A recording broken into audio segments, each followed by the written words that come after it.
All right, so tonight's session is on increasing motivations amongst individuals with autism. And tonight our presenter is Dr. Bruey. She is the program supervisor at Autism Solutions, and she's been working with individuals with autism for over 35 years. So, all right, Dr. Bruey, you're up. Thank you. Actually, it's almost 40. I was just saying to Lakin before we got started that May will be 40 years since I got my doctorate specializing in autism. So it's obviously a passion that continues. And I also just want to say, considering we're talking about increasing motivation, I love the fact that you guys have gift cards that if you stay to the end, you get a chance of earning them. And if you get all three, you get an even bigger gift card. So, you know, this is, although we're going to be talking about increasing motivation with individuals on the autism spectrum, we all use this kind of, motivational systems throughout our days, whether it's with our spouses or our other kids or with our, colleagues at work, etc. So a lot of the things I'm going to describe have more to do with just how, in general, behavior is learned and how we can set the stage so that there's more chance that somebody will learn to demonstrate the behaviors we want them to see.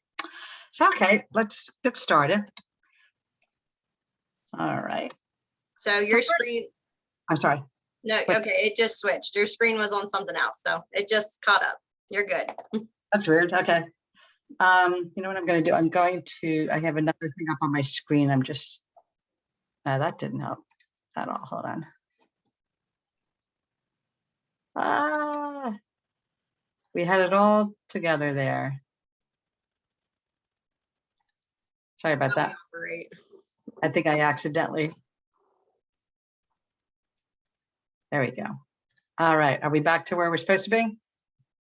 Yes. Can you see the PowerPoint? Not the full screen, but yes, your PowerPoint's up. Correct. Good. Okay. I'm going to pull it over here so it's in front of me.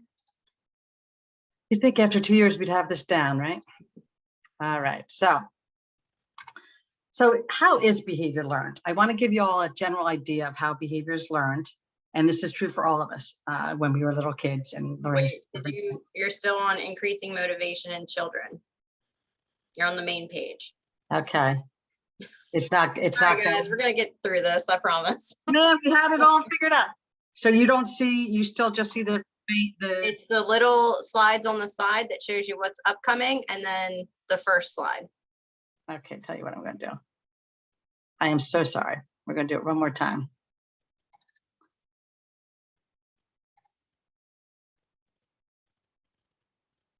Okay.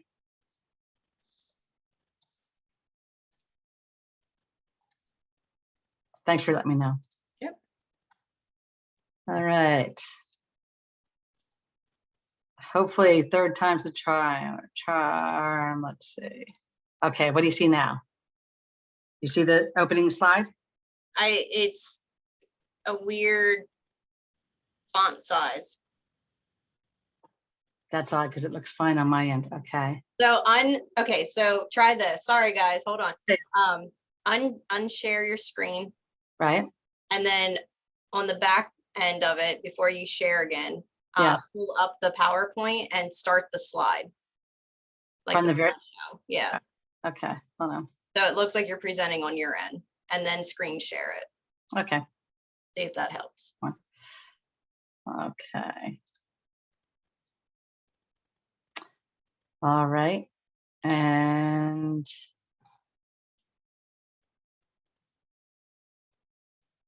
let's try it. What do you see now? There we go. Perfect. See that? Now the real question is, it's on the very first one. Exactly. Now this is the litmus test. Does it go to the next one? Yes. There you go. We're rocking and rolling now. Cool. All right. All right. So how is behavior learned? Because I want y'all to understand in general how behavior is learned, because then when we start talking about motivation, it's tied into just general axioms in terms of how behavior is learned. And ABA, you've probably heard of this, a lot of you, I'm sure, especially if you have kids on the spectrum, because applied behavior analysis has been shown over and over again to be the most effective way to address behaviors, whether it's increasing positive behaviors or decreasing negative behaviors, especially with kids on the spectrum, but it applies to all human beings. Yeah. And so it's a science of behavior. Decades of scientific research has supported ABA. Like I said, I got my doctorate in 82, and through the years, ABA existed even back then, but it's been expanded, it's been tweaked, it's been modified, et cetera, and it's the only intervention that has shown to be effective over and over and over again in the research literature. So we're going to, when you talk about ABA, you're asking questions like, well, how is this behavior learned, and what factors influence behavior, and what strategies can we administer in order to change those behaviors? So there are two general ways that behavior is learned. The first is called unconditioned learning, and the other is called conditioned learning. And I'm going to tell you a little bit about each one of those, because I think it's, I know you're not going to be publishing any papers on applied behavior analysis or how behavior is learned, but I think it's good for you to have this foundation to understand how behavior is learned in the first place. So let's talk about unconditioned behaviors. So the other term that's used in ABA is called respondent behaviors or innate behaviors. And this basically just means behaviors that are learned because they happen instinctually. So for instance, the examples there where the sun is in your eyes and that baby will shut their eyes, squint their eyes, because that's an instinctual. Nobody taught them how to do that. There was no reinforcement system that was set up to teach them to do that. It was purely an instinctual response. And similarly, you have the old Pavlov's experiment where the steak led to the dog drooling because there was a conditioned response that dog innately responded when he saw food by getting his jaws and his mouth ready with saliva in order to make it easier to chew that food. All right. So those are called innate or respondent behaviors. They're the great majority of the behaviors that we're going to be talking about are not these kind of innate behaviors, but I want you to know about them anyway. So responding conditioning means you take something that has no instinctual trigger power and you pair it with something that does.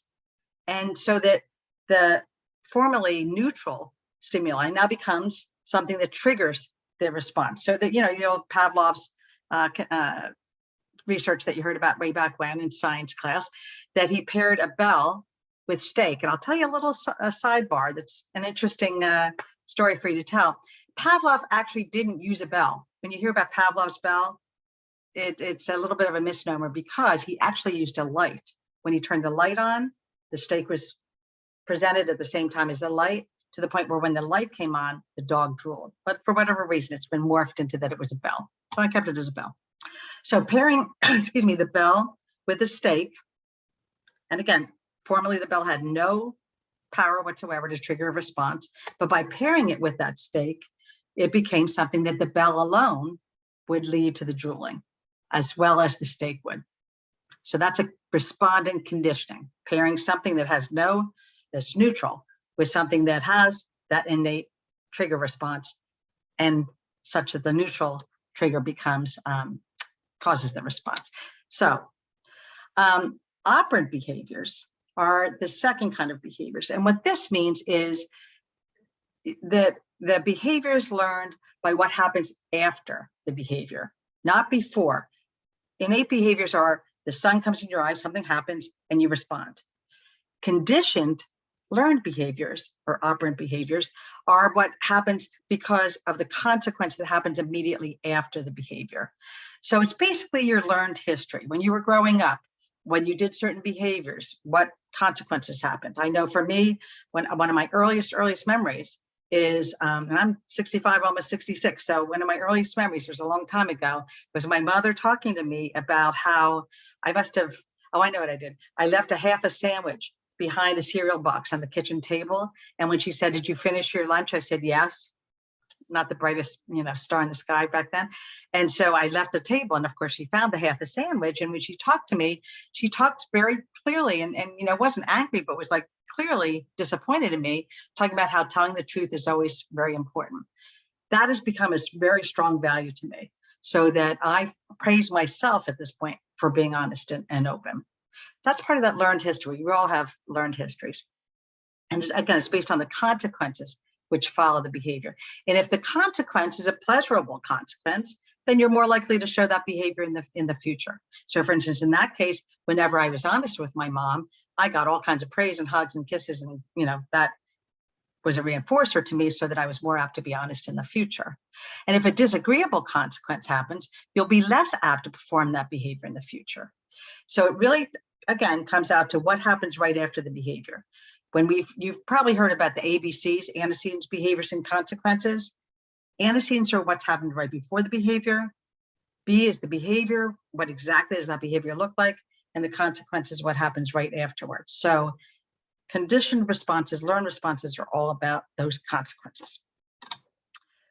So here's some examples of operant conditioning. If I do X, then Y will occur. Okay, so the child sweeps up, they get some chocolate chip cookies. Okay, the child has a tantrum, they end up in timeout. So see what I mean in terms of the consequence is at least hoped to have an impact on the behavior. You're hoping the child will sweep up again. You're hoping the child won't have another tantrum. Other examples, they're a little bit more tweaked here. The first one is the boy's raising his hand, vigorously trying to get the teacher's attention. Teacher doesn't respond. You think about that consequence. That child's going to say, well, raising my hand and being quiet doesn't get attention. But, oh, this guy over here, this other classmate of mine is calling out. The teacher says, what, Joey, what do you want? I'm going to call out from now on. Okay. So in this case, the chance of this child vigorously, quietly raising his hand is going to decrease because the consequence was a negative one. The next one is the little boy saying, I'm not eating my food, and the food is thrown out. Well, you got to be careful with this, because if the child really doesn't want to eat the food and you throw it out, then you're giving the child what they want, and therefore they're more apt to give you a hard time and tantrum that they don't want food when they're there. That isn't to say force feed a child. That's just saying this idea of all the time you need to be thinking, what are the consequences? How will they lead to change in the child's behavior? So some other examples as far as operant conditioning. Oh, I'm not going to do this video, but I am going to share these PowerPoints with Lakin that she'll pass it on to you. But this particular YouTube has a really funny video from The Big Bang Theory, where Sheldon is using operant conditioning to shape, oh gosh, what's the girl's name? Penny's behavior. So when you get these PowerPoints, make sure you look up that YouTube, because it's really pretty funny. Or if you can see it, just write it down and go for it. It's really fun. Okay, so again, it has the consequences have the impact of what is the probability of that behavior being repeated in the future. So here's that ABC I talked about a minute ago. Antecedent, as I said, is what happens right before the behavior. So, and they call it the three-term contingency in ABA. When you're looking at the three-term contingency, when you're looking at what happens right before, it can be sort of broken down into two categories. One is called, I called it situational antecedents, meaning the who, what, where, when, and how is what's going on. Who's the child with? What's the child doing? What did you just ask them to do? What's the level of difficulty of what you just asked them to do? What time of day is it? What did they just eat? Those kind of situational factors. Because there are certain situational factors, antecedent factors, that can set the stage so that the child shows a good behavior. So for instance, one of the really neat ways of doing an antecedent strategy is if you're approaching your child to do something that they're usually not motivated to do, you don't jump right in there with the request for them to do that less preferred activity. You start with something quick and dirty, easy, quick and dirty instructions. So for instance, if your child knows body part ID and you say, oh, buddy, where's your head? Oh, that's right. And where's your nose? Oh man, you're the terrific. Just, some pump. Okay. 25. You got it. Where's your shoulder? There it is. Okay. Okay. Pick up your toys. Okay. So you get a bit of momentum there.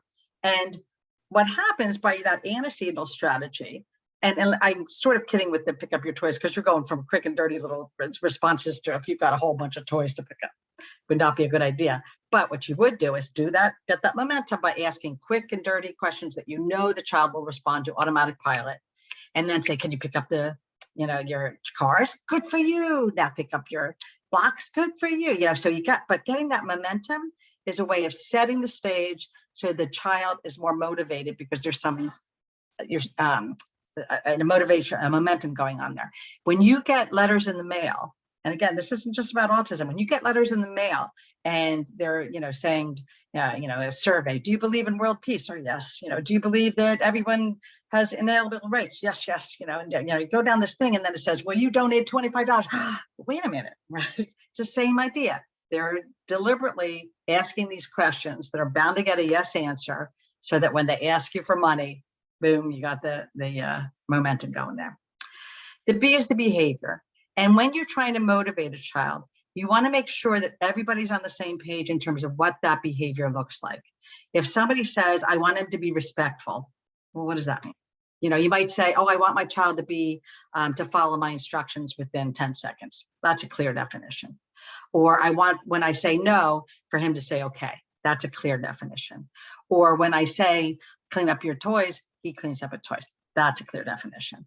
That can all be under the umbrella of being respectful, but you need to define those behaviors so that everybody's responding to the child in exactly the same way. And then the consequences, what happens immediately after the behavior. So, and notice I say immediately after.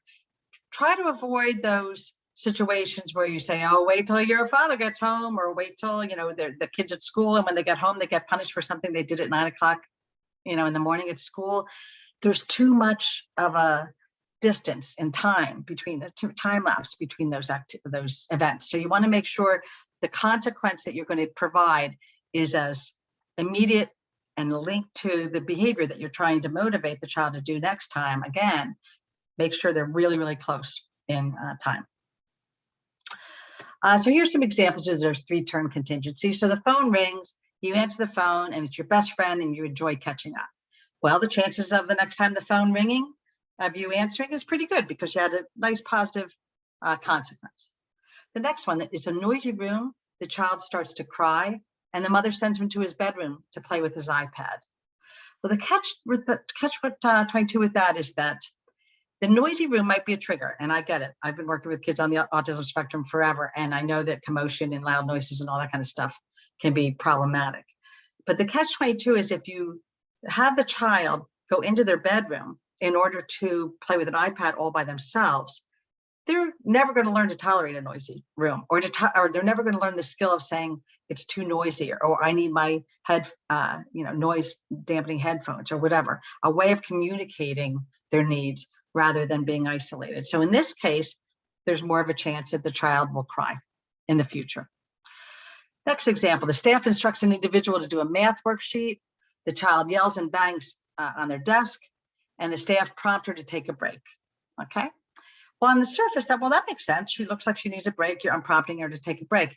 But the behavior that's going to get reinforced there is the yelling and banging on the desk, because that's led to the instructor saying, let's take a break. Looks like you need a break. Much better that you teach the child to ask for a break before they demonstrate the problematic behaviors, so that you don't accidentally create this behavior chain of I'm given something that I don't want to do, I bang and yell, and then somebody prompts me to take a break and I get a break, because that will be the behavior chain moving forward. And the last one is parent says it's time to clean up, child starts to throw things, parent puts child in timeout. If the child continues to throw things and everything and ends up all of a sudden, boy, I'm doing timeouts all the time, you want to look at, well, wait a minute, is the child accidentally being reinforced by timeout? On the surface, timeout looks like a punishment. If you read parenting books, timeout is a punishment. But I'll give you a great example. As my kids are 30 and 33. They're not kids anymore. But when my son was younger, I remember putting him in timeout. I wanted to do something, I had a big tantrum, put him in his bedroom for timeout. He was crying, sobbing. Oh, my heart was breaking as I went up the hallway, and I peeked in, so my heart is breaking. I peek in, he's sitting on his bed, playing with a helicopter toy going, total drama case there. And I recognized that what was happening was whenever I asked him to do something, clean up his toys, do a chore, whatever, he would have a tantrum. I put him in timeout, say my mother-in-law's coming by, got to get those toys up. I clean them up. He's getting out of doing the toys. And at the very least, he got a break from having to do the chore, even if I didn't do it for him. So the fact that the timeout on the surface looks like a punishment, it might actually be a reinforcer. So your job as parents, and my job as a psychologist, is to change those antecedents and to change the consequences in order to change the behavior. Because that way you're getting both sides. You're trying to think of how can I change how I present things to make the child more motivated, and how can I respond when they do show that behavior that I'm working for, and in order to make sure I see that behavior get better and better and better over time. So that's going to bring us to reinforcement. But I'll take a break now. Are there any questions that anybody has in terms of just those general axioms? Don't get into specifics. Please don't start saying, well, my kid does this, that, because we're not there yet. But the general principles that I've described so far, does anybody have any questions about them? And just a reminder, if you guys want to type them in the chat box, because you don't want to ask them personally, that's fine too. I can ask for you. This is not rocket science. It's pretty, straightforward stuff. All right, well then let's go to reinforcement.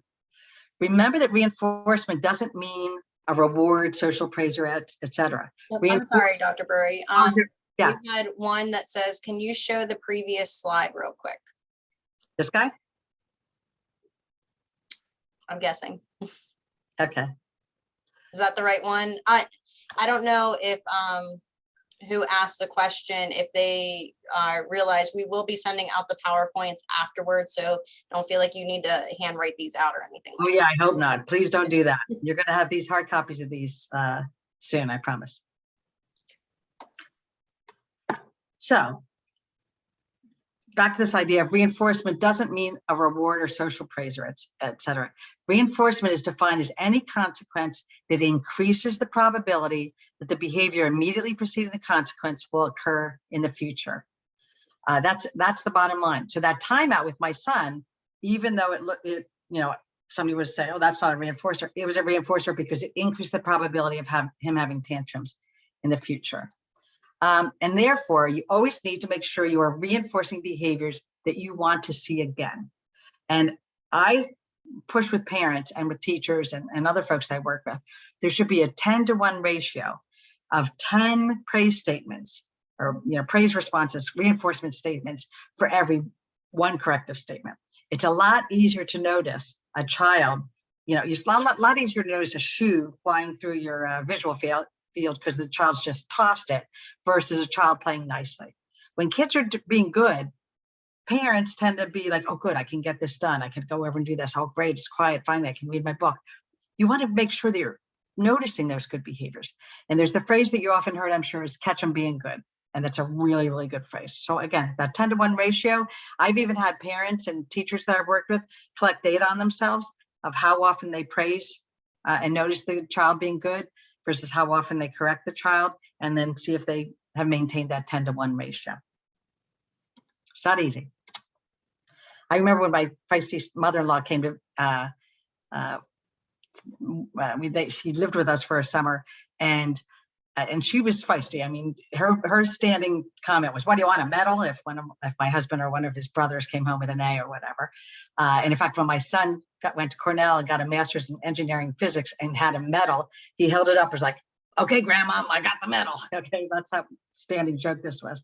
Anyway, when she was here that summer, at one point she went, you're always praising them. Thanks for eating your peas. Thanks for putting your shoes on. I was like, yes. She thought she was cutting me up. And in fact, I was doing what I wanted to do. Okay. So try to make sure that the reinforcers are only provided contingent upon desirable behaviors that you want to see. You'll see that cartoon that says he wants the one on the roof, and he's having a big tantrum there, right? If you accidentally, and parents, we do it all the time. I did it even though I've been teaching this stuff for decades. If you reinforce the child for a behavior that you really don't want to see, it's sort of your fault a little bit if you see it again. So you really want to make sure that you're reinforcing behaviors, that only desirable behaviors. So you always want to ask yourself, if I were the child, what would I be learning? If I were that child, what would I be learning? So when you're watching your child and you present some consequences, say, oh gosh, what would I be, if I were the child, what would I be learning? I remember one time being in the grocery store with my son. His name was Will. It's a good name for him because he had a very strong will when he was younger. So we're in a grocery store and he's in the little cart And he says, cookies, mommy. And I said, no, sweetie, no cookies today. Cookies, cookies, cookies, mommy. Of course, I got the cookies and I started, handing him the cookies, but I knew what I was doing. And I looked around like, please don't let any clients be here because I'm doing exactly the opposite because I just wanted peace of my time. And I get that. But the short-term gain and quiet and peace that you get by reinforcing bad behaviors is causing long-term problems because you're only going to see those behaviors again. So in contrast, 5 minutes of pain of having the kid tantrum and not giving in is much better than 5 years of torture. So you always want to ask yourself 2 questions when you're using a consequence. Did the behavior increase or decrease? And again, remember, reinforcement means the behavior goes up. Punishment means the behavior goes down. And was something added or taken away? Positive reinforcement means, or the phrase positive means you're adding something. So the child does something good and you give them, a candy as a reward, or the child does something good and you give them a pat on the back. You've added something. Negative means you've taken something away. So if the child does something, say something bad and you take away a privilege, that's a negative. Okay, so you think, is this behavior going up or down? And was something added or taken away? And the only reason I'm giving you these differentiations is because there's some ABA terms that you've probably come around that are exposed to that's good for me to try to clarify so you fully understand them.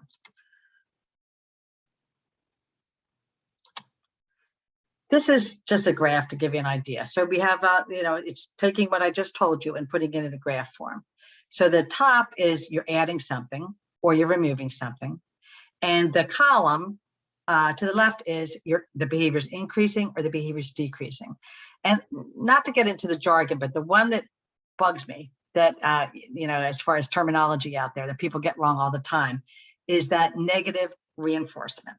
Okay, negative reinforcement, people say, oh, when you yell at him, you're giving him negative reinforcement, or, negative, because they think negative attention means a reinforcement. But if you look there, negative reinforcement is the behavior increases because something's been removed. The classic example of that is you give the child a difficult task to do, they act up and you remove that task. The behavior of acting up increases, there's behavior increasing, and you have taken something away by taking that difficult task away. So negative reinforcement actually means you're taking away a demand dependent upon the child having escalated their behaviors. But that's just a little jargony thing. No need to get into big details with that. So bottom line, especially with kids on the spectrum, is do not assume what's reinforcing or what's punishing. So for instance, is ice cream always a reinforcer? Some people would say yes, right? But you got to keep in mind, not if you're lactose intolerant, right? My daughter was allergic to everything that had milk and eggs and all that kind of stuff until she was about 4 years old. So we'd go to the local freeze place, soft ice cream place, and she would get a cone with sprinkles in it, and that's it. Until she was about 4 when she grew out of it. And then we had this big celebration. We went and we got her, a little cone with sprinkles on it with ice cream, and she was so excited. And next time she went, she goes, can I just have the cone with the sprinkles? That's what she was used to. But for her, before she was 4, if she had had ice cream, she would have broken out in a horrible rash. So you can't assume what's reinforcing or what's punishing. Similarly, is being sent to the principal's office always punishing? That's used a lot at schools.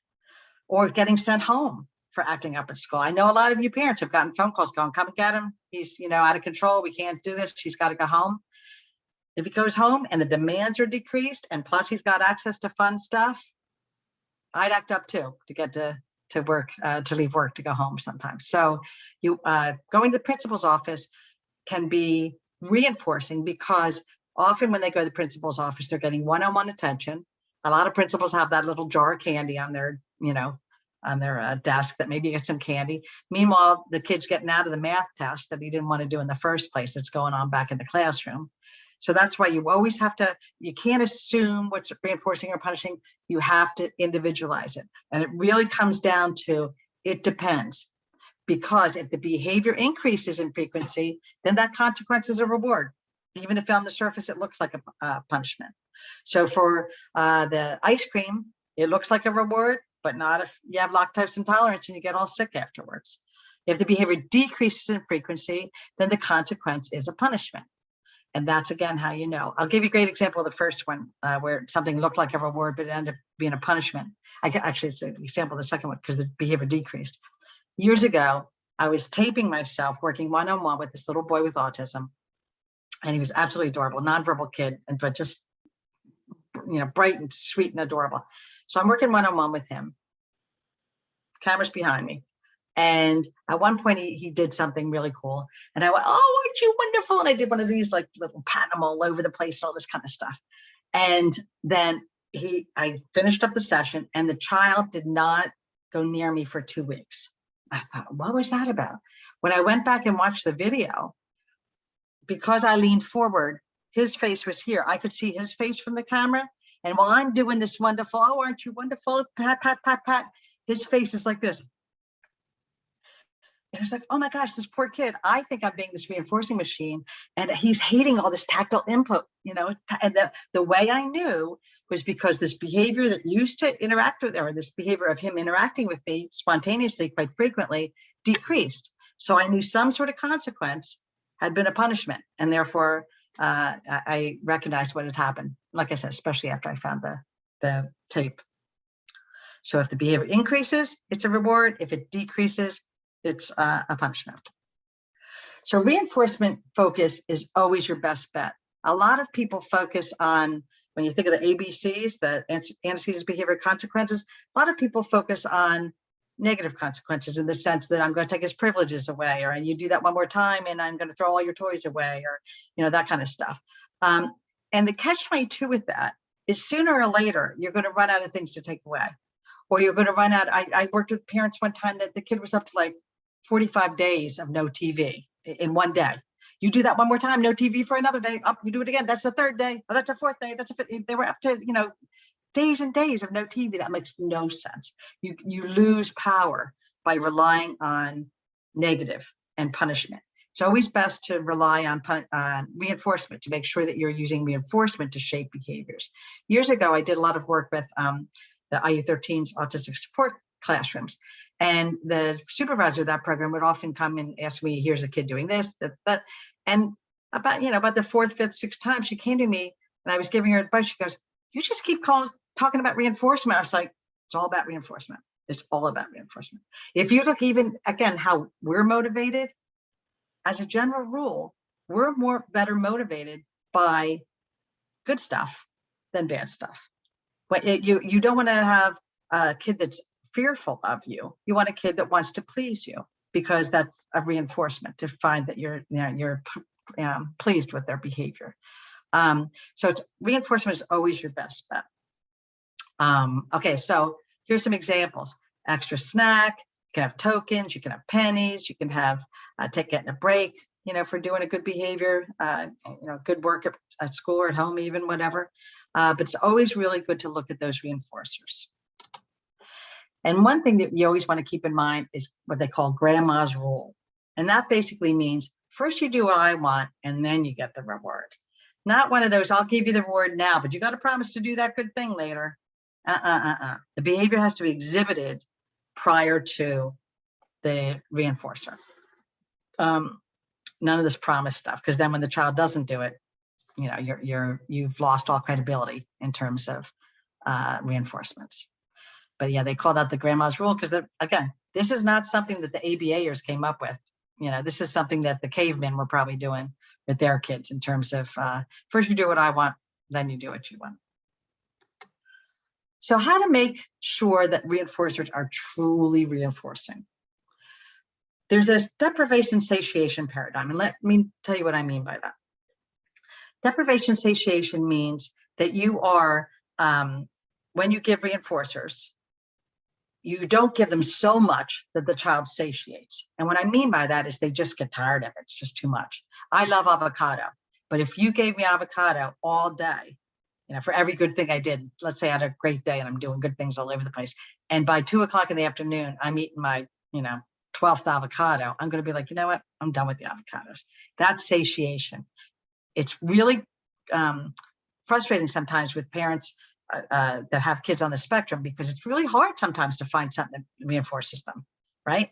And so you finally find something, you're like, oh man, we're going to use this. I worked with a family one time that the child loved the there's little cookie crisp cereals. They look like little chocolate cookies. And oh, he loves these. This is great. And so they started giving him little cookie crisp cereals, one at a time, one piece at a time, and all over the place, all day. And they were saying, oh, he's really, really good until, you know, about dinner time. And then his behavior goes downhill. He's satiated. The other side of it is deprivation. And what that means is that you don't want to make it so hard to get that reinforcer that the child gives up. That's depriving, meaning that it's the frequency of how often that reward is available is so low that the child just says, oh, forget it, I'm not gonna, you know, it's like trying to go on a diet. You know, my son's getting married in September. I went out and looked at mother of the groom dresses last week, and it's like, oh man, I gotta lose 10 pounds. That's just gonna have to happen before I do this. So of course I'm trying to diet. I'm down 0.3, ounces or whatever. I mean, it's frustrating because things aren't happening real fast. So there's this recognize this idea of it's a fine balance. You want something to be available enough that the child doesn't lose hope that they're going to get it, but not so easily available that they satiate and get tired of it. So don't overuse one reinforcer. If you find something that your child really, really likes, then use it for the really high priority behaviors you want to see. If you're working on a child that screams to get your attention, and you want to teach them to say, attention please, or whatever they're able to do, or tap you on their shoulder if they're not able to speak. If you want to see that behavior, it's top priority behavior for you, then use those really, really high preference reinforcers just for those high priority behaviors. Because if they get it for the lesser behaviors, they're probably going to get that reinforcer too often during the day, and they're going to satiate on it. Use reinforcers across categories. The examples I've been given have been like cookies and candy, and I don't want anybody out there fidgeting saying, oh great, we're going to have all these overweight kids on the spectrum. They're just examples. There are lots and lots of ways. In fact, there are terrific motivational assessment forms out there that you can find online where that prompts you to say, okay, list all the things that your child likes to eat, but then list all the social things your child likes to do, or list all the activities they like to do, list all the social interactions or games they like to do, things like that. And then you can pick and choose from those columns. So there's a mix of edible, social activities, etc., that you want to use. And then you want to vary the way a reinforcer is given. If you give it in exactly the same way all the time, it's going to lose its potency. And in fact, what you want to always do, and I think there's a slide coming up at some point about this, you always want to pair that tangible reinforcer, whether it's a toy or a token or an activity or whatever, with behavior specific praise. And the sequence should be the good behavior happens, you give the behavior specific praise, and then you give the tangible reinforcer. You want that praise sandwiched in between the two so they can eventually fade out that tangible reinforcer, and the praise alone will be seen as a reinforcer. Remember way back when we talked about pairing something that's not innate with something that is neutral? I'm sorry, something that's innately reinforcing with something that's neutral. Same idea. We're pairing something that the praise alone, and let's face it, a lot of kids on the autism spectrum don't appreciate social praise as much as typically developing kids. A lot of kids I've worked with are pretty much oblivious when they're praised, or don't understand that this is a reward or a reinforcer. So by sandwiching it between the good behavior and the tangible item, lets that praise become reinforcing, and therefore again you can slowly fade out those tangible reinforcers. And I want to say that, and I think there's a slide down the road too to talk about this. This doesn't mean that your child's going to be 35 years old earning tokens, okay, or earning, cookie crisp cereals or whatever.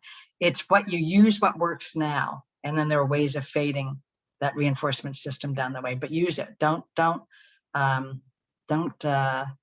avoid something that could be really very powerful. Okay, next one. Here's a funny phrase that the ABAers have come up with, and it's Vermi.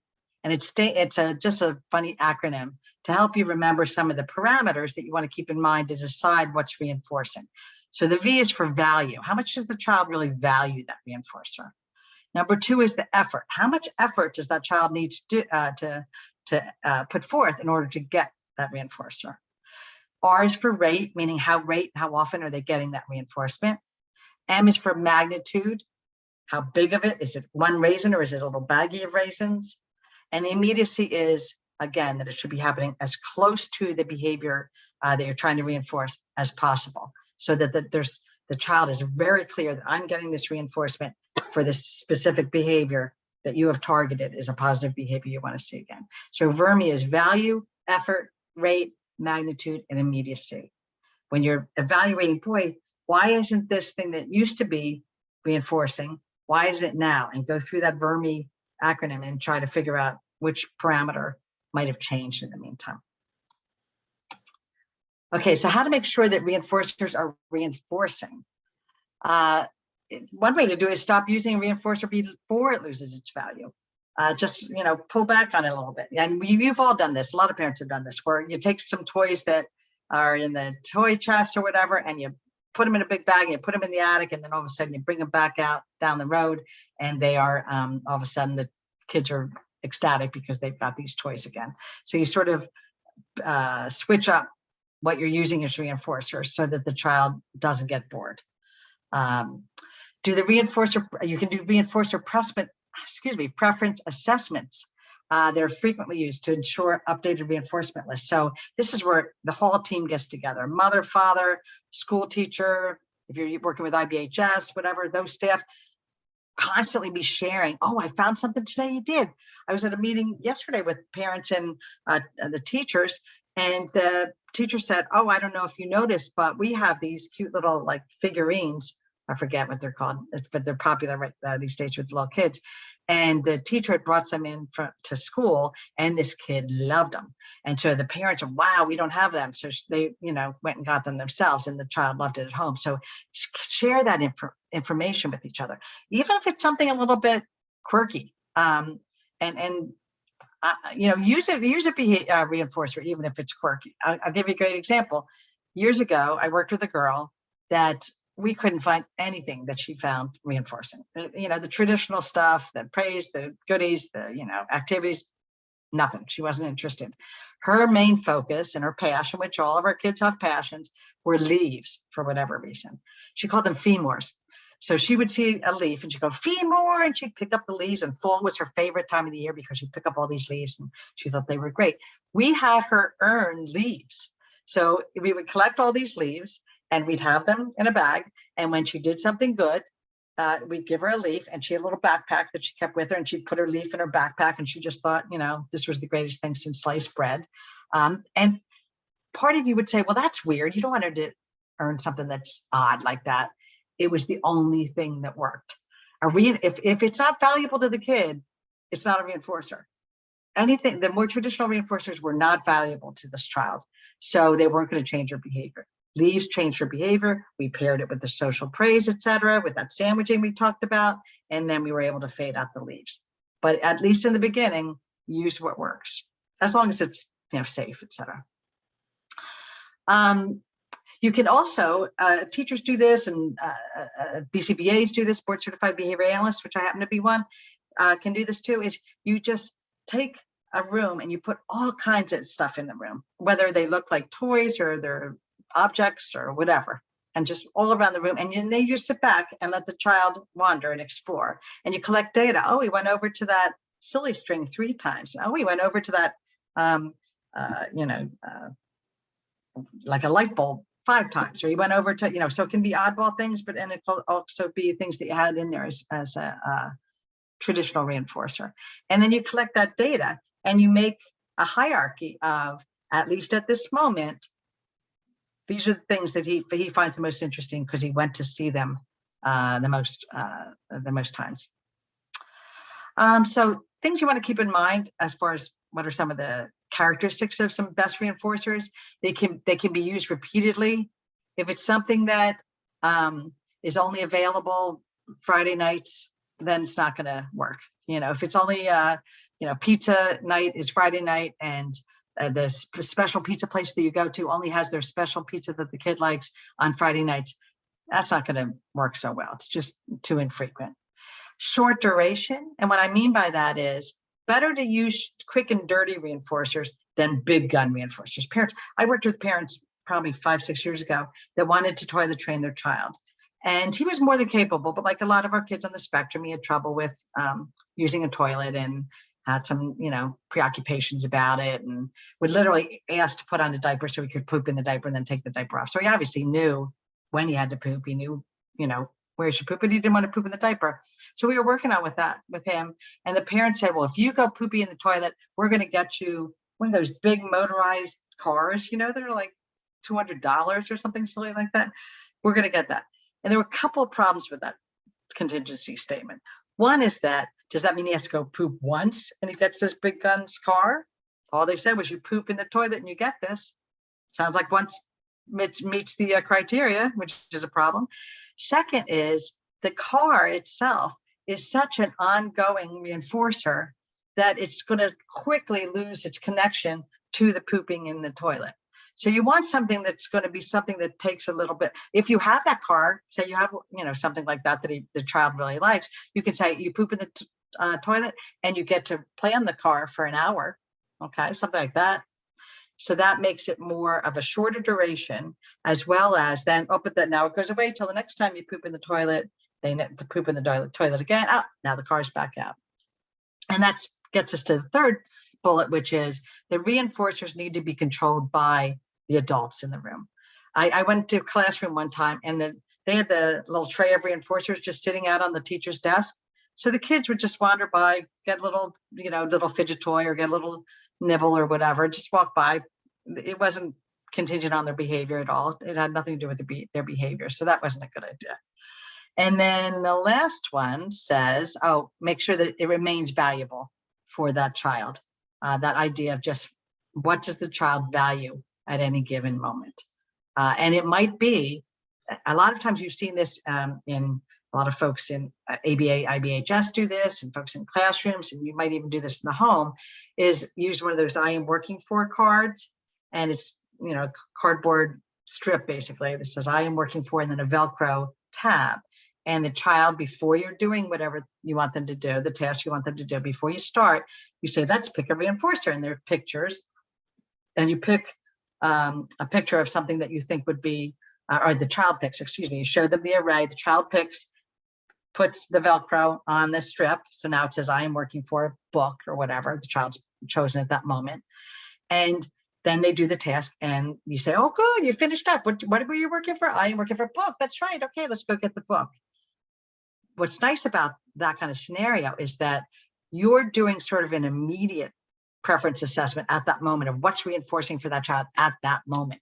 So if the child has their ability to pick something out of an array, just by choosing it makes it more valuable to the person. And that's human nature. You've gone out to go shopping, and you see one, you say, oh, should I get this blue blouse or this red blouse? I don't know. I'll get the blue blouse. Okay. You take it home. Oh, the more I look at it, this blue blouse is much better than that red blouse. It's human nature you've chosen it, therefore it has more value. So you want to make sure that by giving the child the choice of that array of reinforcers, they pull off the picture of what they're working for, they put it on the I am working for card. That's at that moment what's reinforcing to that child, rather than us choosing what the reinforcer is. Okay. All right, let's take a break here. Does anybody have any questions or comments that they'd like to make so far in terms of just this idea of figuring out how something can be reinforcing? I hate doing these through Zoom. Well, years ago, I came out and did workshops for your group in person, and it was so much fun. It was, and some of you might have even been there years ago. It was a lot of fun. We're hoping to get back to in-person sessions here soon, probably next year. So. I hope so. I hope so. Okay, I'll assume that no news is no questions. So here's another term for you to know about in terms of increasing motivation.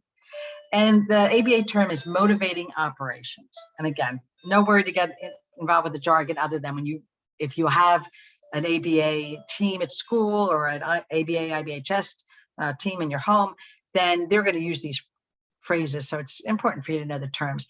And it basically means exactly how reinforcing or punishing is a given consequence at that moment. How motivated is the student or child to earn or avoid the consequence? And so the example I have here is, say the child just ate a great big burger, and now you're wanting them to eat their vegetables. They're not going to be very motivated to eat those vegetables because they're full. Years ago, I was asked to come in to do a consultation on a child that had a very, very limited food preferences. And I'm sure you're dealing with that with some of your kids. And this particular child would only eat Burger King French fries. No McDonald's, no Arby's, Burger King French fries. So the mother every day would go through the drive-thru at Burger King, get some fries, drop it off at school at lunchtime, and the child would eat Burger King French fries every day for lunch, or otherwise wouldn't eat anything. And she didn't want that to happen. So the speech therapist asked me to come in because the speech therapist was working on expanding the foods that this child would eat. And I went to watch, and it was, afterwards she's like, oh yeah, duh. But sometimes it takes a third, party to come in and observe something to see something that's pretty obvious. Is her speech sessions, just by the way her schedule worked, were right after lunchtime. So this child had just eaten his Burger King French fries, and now she's asking him to eat something that didn't have, that were not preferred, and he was full. So all the, hunger is your ally. When I talk to parents that have kids with very limited food preferences, and they say, oh, but I've got to feed him, he's going to starve. He's not going to starve, he will eat. But the hunger can be your best friend, because that will motivate him or her to eat something that maybe isn't a top preference. Or more likely to be effective is you have one bite, and that's what we did with this kid is we saved the French fries, and when the speech therapist met with the child, he had to take one bite of the non-preferred for one bite of French fry, and then another bite of non-preferred for another bite of French fry. And then we slowly upped it to 2 bites of non-preferred food for a bite of French fry, and then 3 bites of non-preferred food for the French fry. And we were able to expand his eating, what he was willing to eat, a lot. It worked really, really well. But so motivating operations just means this idea of, at that moment, how motivated, how impactful is that consequence going to be? How much is that child really going to care about that consequence? Another example is if the child has just spent all morning playing on their iPad, and then you want them to clean up their toys, and you say, if you clean up your toys, you can have your iPad. They're not going to be that motivated because she just spent lots of time with the iPad. Again, that idea of adult controlled reinforcers. If it's something you want to use as a reinforcer, you have to decide when the child and for how long that child has that reinforcer.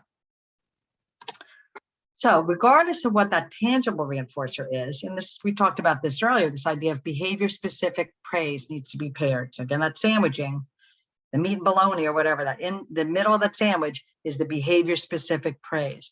And notice I'd say behavior specific.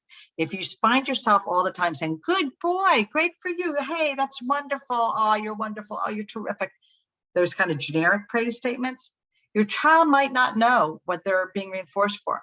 Let's say they just took a bite of that non-preferred food and then they hand flap, and you say, good for you. And the child may think, oh, I'm getting praised for hand flapping. Maybe it's the hand flapping that's getting the praise. So instead you said, good, you ate that hamburger, or good, you ate that, broccoli or whatever.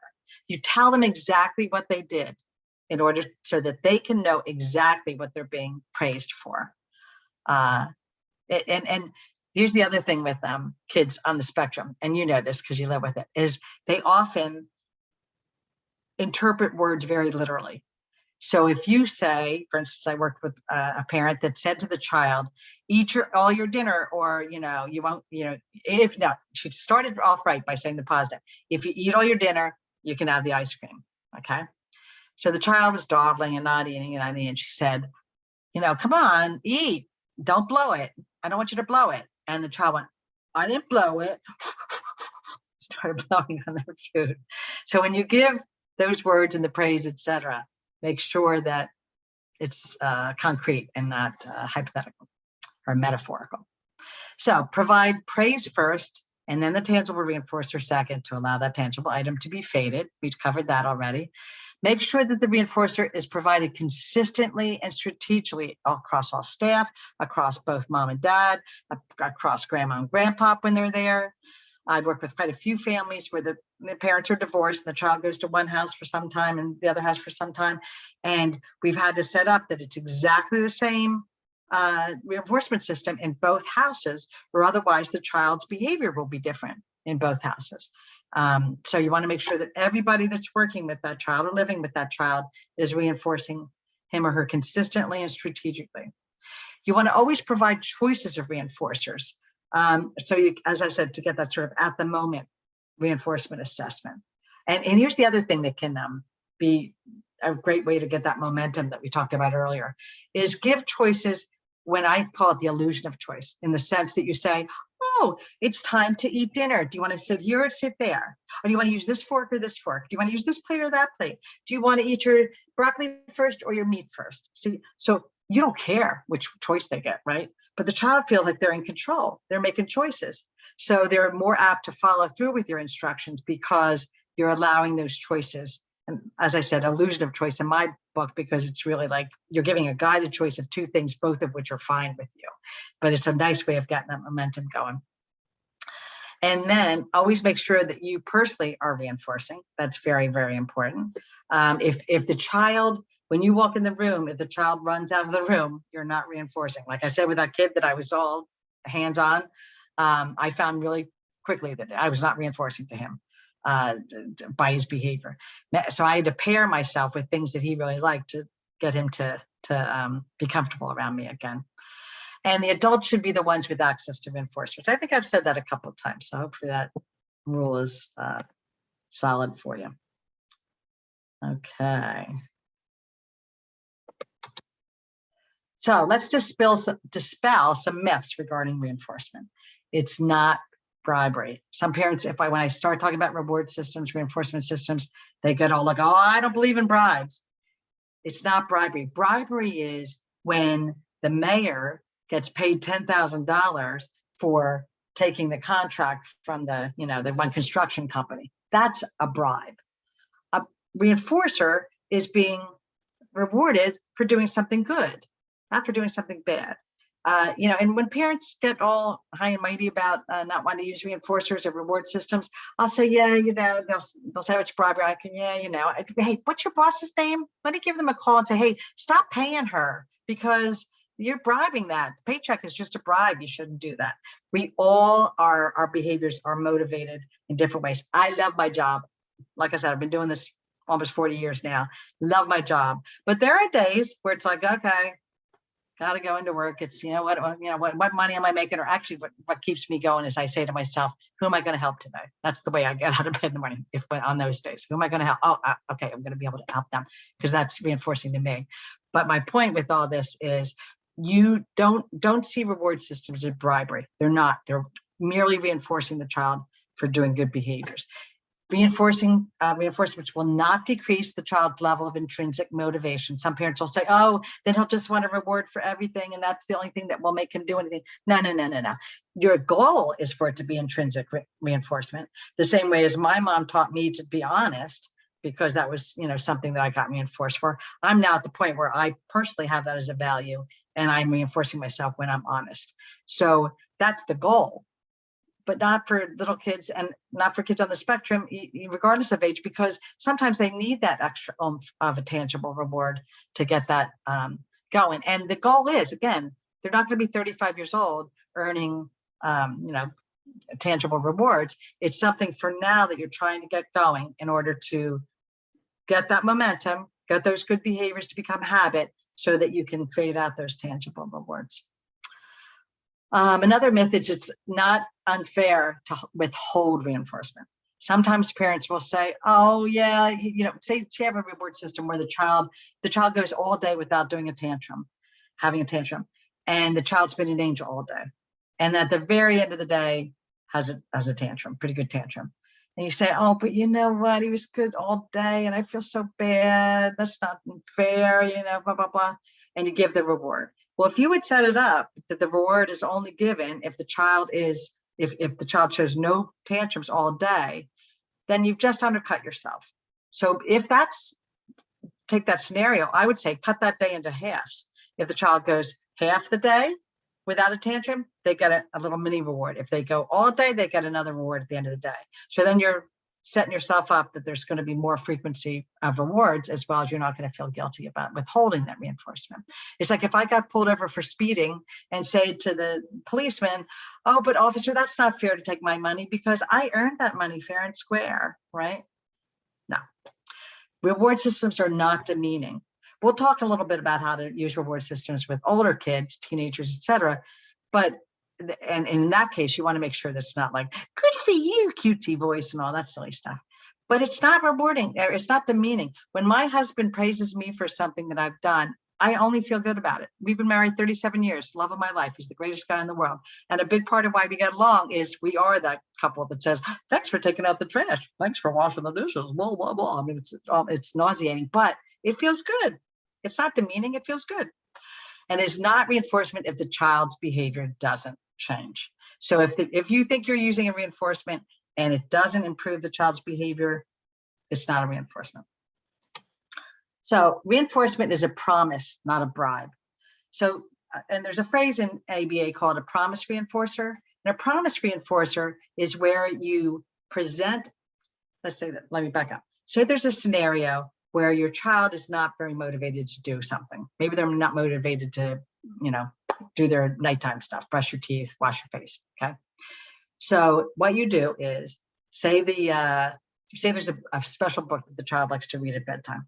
And you come in with the book in your hand and you sort of hold it up and you don't say anything about it, but you just hold it up and you say, hey, time to brush those teeth and wash your face and go pee. And then we're going to go to bed and it's bedtime and we can read a book, right? But you got the book there, but you're not necessarily being so overt to say, do these things and you get the book. You can do that too, but a promise reinforcer is sort of like a little bit more subtle.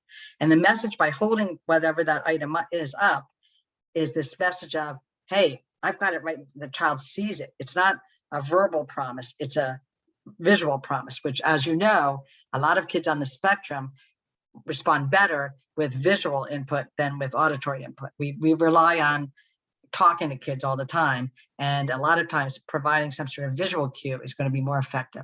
So you present it in a subtle fashion. You give the direction, hey, time to get ready for bed, brush your teeth and wash your face. You give the item upon compliance of that task. So you go in and in this case, you read the book with them and you remove the item at any hint of non-compliance. So if you say, okay, time to get ready for bed and you're holding up the book, time to brush your teeth and wash your face and the child starts having a tantrum, you don't say a word, you just put the book away. Okay, and the child will learn quickly that that promise reinforcer isn't going to be available because of the tantrum. A lot of parents rely on the opposite sequence, which is a problem. And what I mean by that is you say, okay, time to get ready for bed and brush your teeth and wash your face. And the child says, no, I don't want to, I don't want. Oh, but you know what, if you do, we have this special book we're going to read. And then the child complies and you read the book. Now the parent says, well, it worked. He brushed his teeth and he washed his face, but he had the fussing, whining tantrum beforehand. So the sequence becomes, you give the demand, the kid tantrums, that you give this, so you set up this, reinforcer, the kid complies and they get the reinforcer. Once they start, that bad behavior, the reinforcer is not available. So present the reinforcer as you give the instruction, rather than only being apt to think of a reinforcer once the kid starts, once your child starts acting out. Okay, before they have a chance to demonstrate that problem behavior. So let's talk a little bit about reinforcement with teens. Absolutely, age-appropriate reinforcers should be used as much as possible. Absolutely, if the child values it, okay? I used to work with a child, and you've all done this, I'm sure. I worked with a teenager who loved SpongeBob, and he was getting a little old for SpongeBob, right? And so, the teachers and the parents tried to introduce him to other stuff that was a little bit more age appropriate, and he was interested, but SpongeBob was life to this kid. And so what we ended up doing was saying, you know what, it's not a reinforcer if it's not valuable to the child. So he earned little SpongeBob stickers in the classroom, and he earned a little SpongeBob doll kind of figurine kind of thing that he could keep in his pocket. So this kid who was in, high school by then, wasn't walking down the hallway with a big SpongeBob stuffed animal. He had it in his pocket. It was valuable to him. So you can modify things so that they're still reinforcing for that child, but even as a teenager, and you try to do age appropriate stuff. But again, if it's not valuable to the child, I don't care if it's age appropriate or not, it's not going to be a reinforcer. Appropriate versus inappropriate touch. What that has to do is just this: when you are reinforcing a child, a teenager, excuse me, you want to make sure that you're not too touchy, just because that's not, and I'm a parent and I hug my kids all the time. If you're the parent, that's okay. This is more for staff, frankly. But even as a parent, you have to be a little bit careful. I remember my son, I'm 5 feet tall. He was probably close to 6 feet when he was in high school, and he was really sick, and he was lying in bed and he was really sick. And I laid down next to him above the covers, but I laid down next to him, and he felt weird to be lying down to this man-sized body. And so you have to be a little bit careful. Another example, I'm working with a family that they have a teenage girl that has autism, classic sort of kid with autism, lots of language. And when she gets very upset and acts up, her dad tends to hold her in his lap and rock with her. Okay. Now, sometimes that works. More times than not, she says, I don't want to be touched because I'm a teenager. I mean, she's aware enough that that's an odd thing to do with a full-grown teenager. But when it does work, the parent is reinforced for that. So it's one of those situations where it's tough for him to discriminate. But we've talked a bit about, be careful. You don't want to do that kind of thing, because especially with her boundaries aren't that good. So I could see her going out in the community and sitting in some man's lap. And I mean, that's just not going to be a good thing. Weight concerns, as I talked about earlier, in terms of using edibles. You can use edibles like grapes, raisins, and nuts, and good stuff, good edible reinforcers, if that's the only thing the child really finds reinforcing, because obviously you don't want kids to gain weight. A need for full body reinforcing activities. A lot of teenagers, they have all that energy, and you want to get them out there and doing all kinds of things. You want them to do as many activities that are full body activities as you can, so that they get some of that energy out, because that comes with being a teenager. And then you gradually pair those tangible rewards with money, because that's what teenagers usually get. They get some sort of allowance, it's money, maybe you get to go buy something. I'm working with a girl out near the Easton area, way out there, and say her name is Sophie. Okay, we made Sophie Cash, which were these what look like dollar bills, but they have a photograph of her in the middle, and she calls it Sophie Cash. And so when she gets, does good behaviors, she earns these dollar bills, and she's able to trade them in for tangible items, either going to the store, gift cards, things like that. So that works out really well, because money is, as a child becomes a teen, becomes an adult, money is the most common reinforcer that's used in society. So you want them to be able to come up with that. A couple of other things with teens, tokens versus tangible reinforcers only. If you're going to start to introduce tokens, money, things like that, you want to increase the time period between the behavior and the reward to better simulate a real world. What I mean by that is, you might start with, each time the child does the task that you want, they get that money right away, and then you slowly they get a money every 2 times or every 3 times, etc. So that it simulates the real world in the sense that a paycheck comes every 2 weeks, right? So start getting to that point where it's a little bit more natural. So when they do get to the point where they have a job or whatever, that they aren't expecting an immediate tangible reinforcer each and every time they do something. You want to fade the reinforcement schedules to match the adult settings. And what I mean by that is that you want to fade, for instance, if your kid is now a teenager and they're going to graduate soon, if you know where they're going afterwards, if they've done some job training, or there's some work immersion setup or a day program, whatever, you want to go and observe that place and make sure that what's happening in school and what's happening at home, that the frequency of reinforcement gets to the point by the time they graduate that it's the same as wherever they're going. So for instance, if I used to work with a day program called EARS in Ephrata, we have a specialized unit specifically for adults on the autism spectrum. And when we had teenagers that were getting ready to graduate, a lot of the kids in the autistic support classrooms were getting reinforcers each and every 5 minutes or something. Well, they're not going to be able to maintain that in a day program, adult day program, the EARS one. So when we went to observe it, we said, okay, on average, they're reinforcing about every hour. So before this child graduates, we want to make sure that he's getting reinforcement no more frequently than once an hour, so that when he gets to that program, which is what we've identified where he's going, that he's used to the level of reinforcement that that occurs in that natural setting where he's going next. Naturalistic reinforcements, reinforcers are really important. If you have a child that loves to, a naturalistic reinforcer might be, going on a bike ride or doing something active like that. So so by doing the activity in and of itself is reinforcing.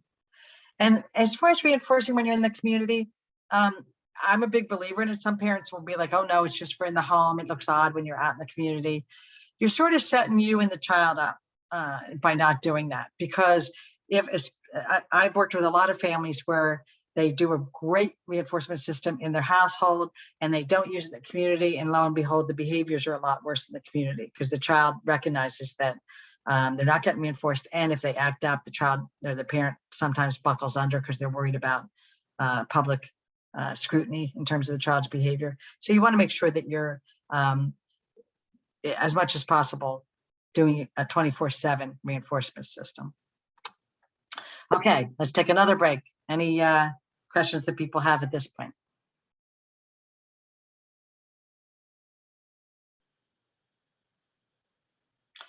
I don't know. I could be talking to a blank screen as far as I can tell. All right. I did get one, but I'm not sure what it means. Oh, here. She only typed half of it.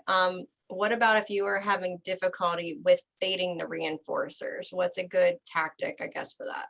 I'm really glad you said that because I don't think we have that in the PowerPoint. And I think that's a really, really good question.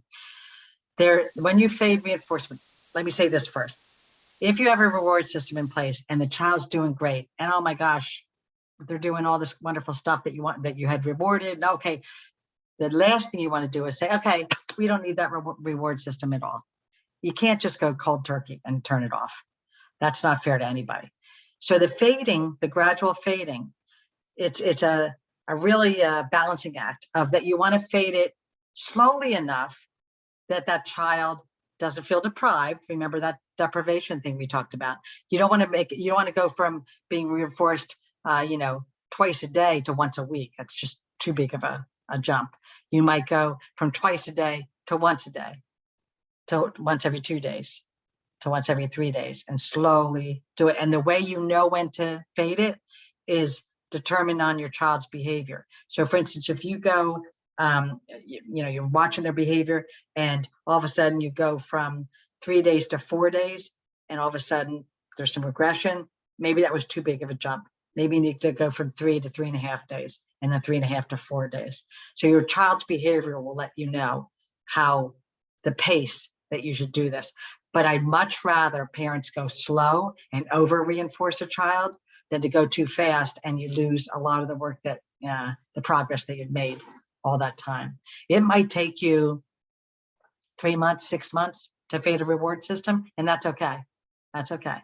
And it's because you want it to be where the child is automatically doing those behaviors because they're getting all these other kinds of praise, and that's now reinforcing, or naturalistic reinforcement, where all of a sudden they got their tasks done, their chores done, so now they have time to watch TV or watch a video. So all these naturally occurring reinforcers are what's motivating the child, rather than there's that tangible reward system they had in place. So by the time you fade those tangible rewards, all that other sort of extraneous reinforcements are now what's maintaining the behavior. but take your time. I can't emphasize that enough. All right, we have a hand up by Amy. Uh-huh. Okay, can you hear me? Uh-huh. We can hear you. Sorry, I have a bit of a cold, so my daughter, she was late with her autism diagnosis, and she has severe ADHD, but she also has a horse. And we found we were trying to use that as our reinforcement, Mhm. our reinforcer. Her and Pixie are, I don't know how to explain it. It's like her spirit animal. Yeah. So like she is so comfortable, like she'll actually sit on the floor in stall and it's not even scared. Yeah. Where most people would be.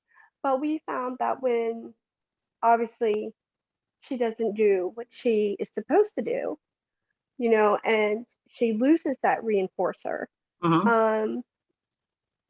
meltdowns occur. Yep. So that's where we're afraid of, because Pixie's her fixation. Yeah. When she was younger, it was Minecraft, then it was Legos, now it's Pixie. So, and she, like I said, she is 15. Mhm. Most of it revolves, her life revolves around her cell phone, her Surface, what she can watch on TikTok and all that stuff. But I mean, when it really comes down to it, Pixie's the most important thing. So Mhm. how do you pick a reinforcer that will not cause the meltdown? Like, where is that line, if you know what I mean? I do, Like, absolutely. Yep. Because what you're doing, what I've been saying is pick what's most valuable to that child and then make it contingent on the behavior, right? That's not available. And the moment right, you make it not available, you're going to have some meltdowns. So it's your call, seriously. If you feel like Pixie is such a calming influence and such an important thing to her, then don't use it as a reward. Don't use it contingent on her behavior, right? But okay, if you can, that said, you're sort of shooting yourself in the foot, because if this is like her big guns reinforcement, anything else, you can use a cell phone instead. You can use other things instead, and you can try. This is what I would say. Maybe not use Pixie as a reinforcer, and not only because of it being such a fixation and she has the meltdowns when she loses them, but also because a horse, it's not quick and dirty. Okay, you can't say, okay, you get to ride the horse for 3 minutes and now you come back and it's not it's a big guns reinforcer. So that means a lot of good things have had to happen for her to get that. And so, right. So that might decrease her availability or her accessibility to Pixie, when maybe you personally think it's calming for her and good for her mental health to be around Pixie more. So I'm lots of words here to just say, I would start by saying, well, you know what, let's not use Pixie as a reinforcer, just because it's so important to her that, and beyond the value, it sounds like it's almost therapeutic to her, right? So, but let's use and even to Pixie, things. Pardon me? Even to Pixie, like when she hears Emma's voice, like if I go into the barn before Emma gets there, and she hears Emma's voice, like her ears almost perk up like a dog's. Yeah. Like she's like, oh, Emma's here. Right. Where's my peppermints? You know what I mean? Right. You know what I mean? Yeah. So like, I mean, we do use the cell phone. We try to not use Pixie unless it gets to a point, just because, I mean, there is hormonal things obviously going on also, Sure. and we were, had to, we even, our psychiatrist even had us put her on birth control to try to see if it would even help. Yep. Because, but with her late diagnosis, Dr. Royer, the neuropsychologist that diagnosed her, called them the invisible girls, just because she is high functioning, but we're just to the point where we don't know what is a reinforcer, a good reinforcer, and what isn't, because I mean, there's certain things in her life that are important, but they're so limited. Like with little kids, like she has a 6-year-old sister. I mean, It's her baby Yeah. dolls, her iPad, Yeah. her dinosaur. I mean, there's like 10 million things that are Yeah. so important. Like if she lost them, her world would melt. You know what I mean? Yep. But like with Emma, there's like 3 things. Right, exactly. And that's real common with a lot of kids on the spectrum. I'm sure there are a lot of parents that are feeling the same way. And part of, and I don't know if I think there's a slide that says this, but let me say it now, is a really good goal for all parents is to try to expand what's reinforcing. So you're not stuck with those 2 or 3 things. And the way you do that is back to that pairing, right? If the child really likes little figurines, then you get them things that are similar to little figurines, but not exactly the same. And then you pair the little figurines with something else. And now you take the figurines away and that's something else is now reinforcing, to try to expand their reinforcement list that you can use, because it's very limiting.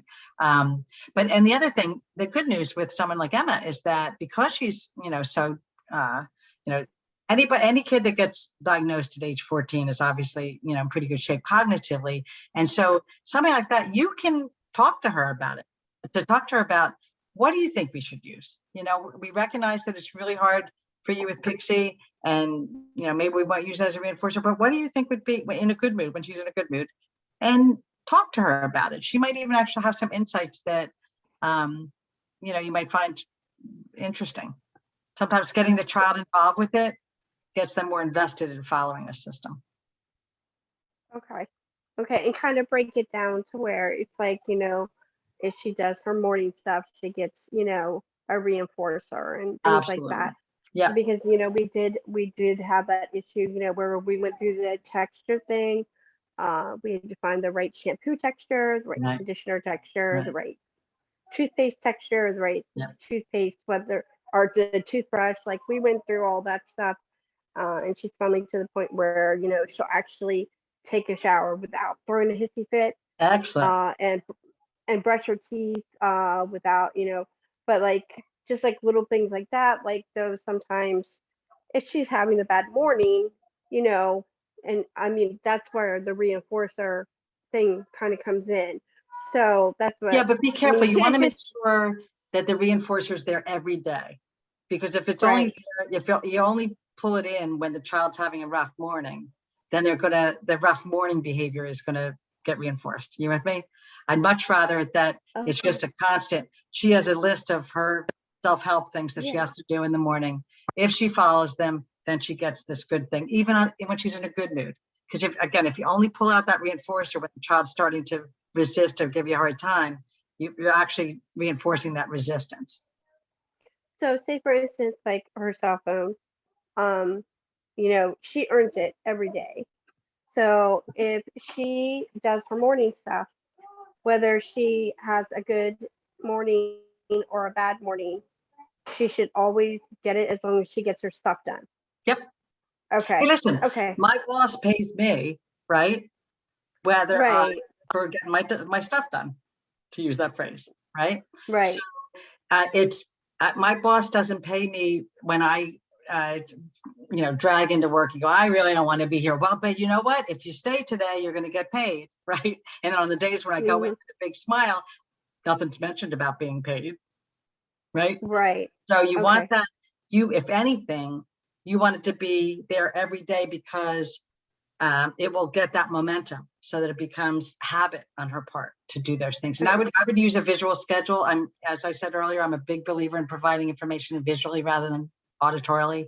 Parents get in this habit of writing, okay, and now brush your teeth, and now, wash your face, and now take a shower, blah, blah, blah, and now, wash your stomach, blah, blah, through the shower. You want to make sure that you want to pull out, especially as your kids are teenagers or young adults, you want to pull out that level of prompting so that they are as independent as possible. And the more you can provide prompts through visual cues, to-do list, whatever, then you're going to be much more, exactly. It works way better than you. There's a really good book.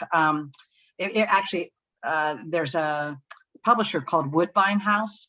And if you go to woodbinehouse.com, it's they've got all kinds of real easy, pretty short paperbacks specific to parents and professionals, but very easy to read books on all kinds of strategies. And they have some in there specific on how to set up task analysis and reinforcement schedules, and how to set up activity schedules, they call them, where you give visual cues in terms of what they should do in what order, etc.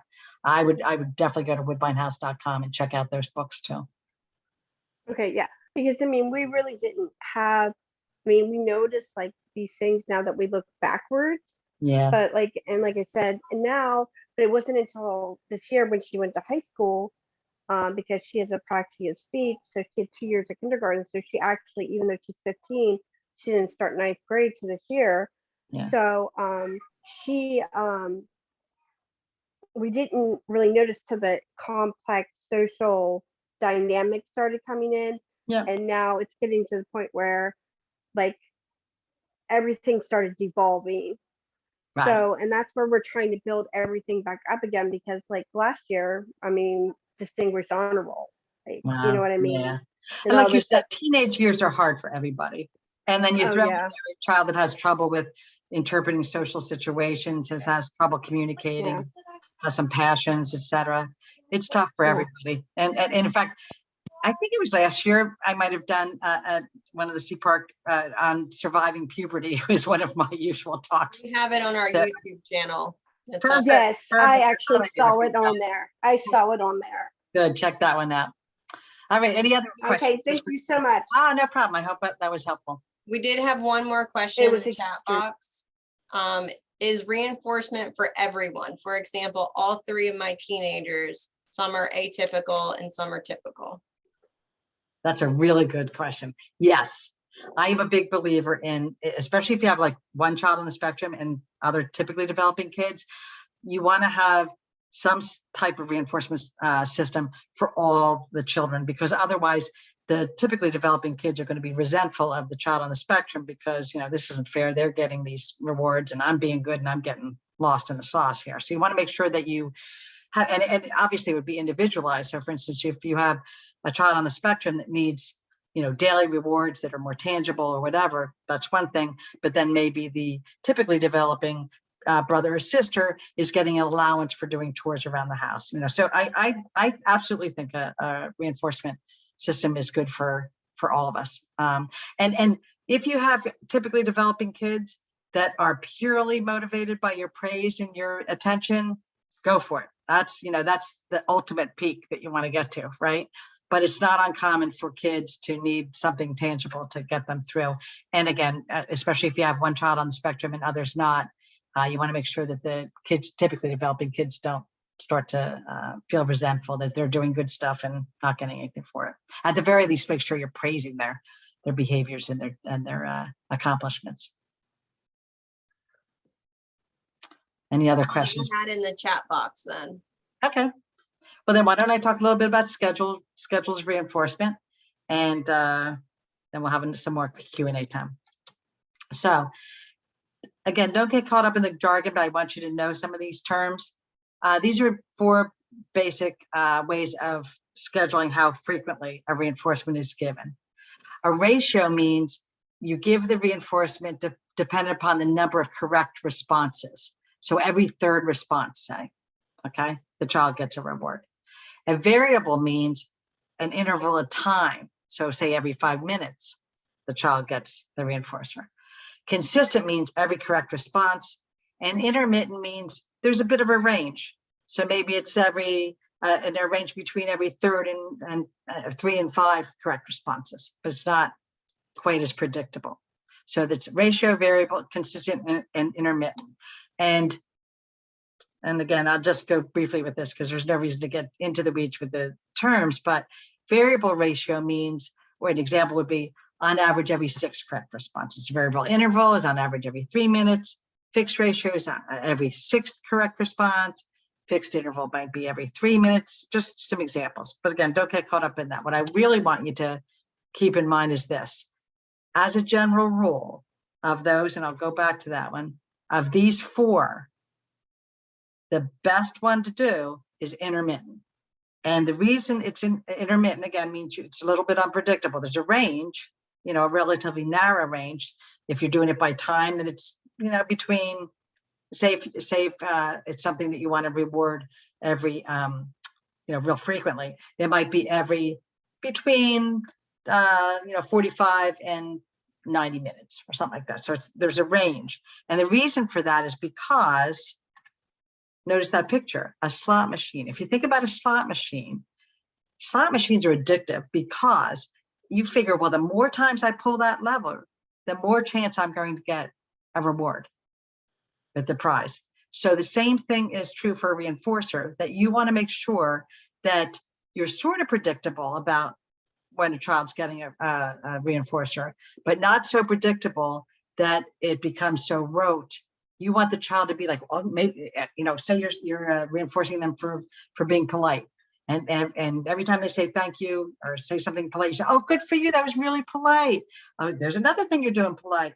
Oh, that was terrific. You said that thing that was really polite. Here's the reinforcer. So you're sort of randomly giving that reinforcer as a way of actually motivating the child to do it more, because just like that slot machine, the more I do this good behavior, maybe this is the time I'm going to get that reward.